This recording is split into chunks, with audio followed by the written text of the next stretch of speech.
Nag-ingay sa social media ang fans ni Catherine Bernardo at Daniel Padilla matapos kumalat ang balitang kasali ang Katniel sa Private Benjamin 3 movie ni Vice Ganda.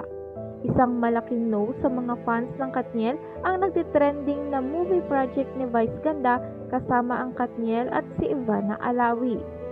Hindi maatim ng supporters ni Catherine at Daniel na matapos nilang gawin ang mga dekalidad na pelikula ay babalik sila sa ganung proyekto. Pagkatapos kasi ng A Very Good Girl movie ni Catherine ay susunod naman niyang gagawin ang Elena 1944 movie na isang comfort woman role ng actress.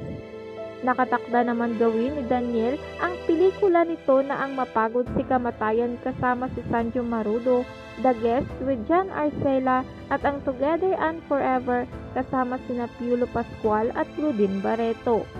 Next year naman ay nakatakda ring gawin ng magkasintahan ang kanilang comeback movie na After Forever sa ilalim ni Kate Garcia Sampana. Kaya naman, ayaw na ayaw ng fans ng Katniel ang collaboration project nila ni Memi Vice kasama si Ivana Alawi. Lalabas daw kasi na second lead lang ang dalawa kapag napasama sila sa movie ni Vice Ganda.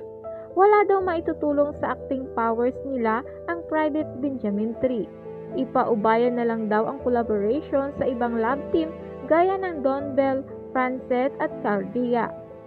Ang Private Benjamin 3 kaya ang sinasabing good news ng komedyanteng si Vice Ganda matapos nitong i-post ang picture ng online meeting niya with Star Cinemas executive sa kanyang Instagram story. Intended kaya ito sa Metro Manila Film Festival 2024?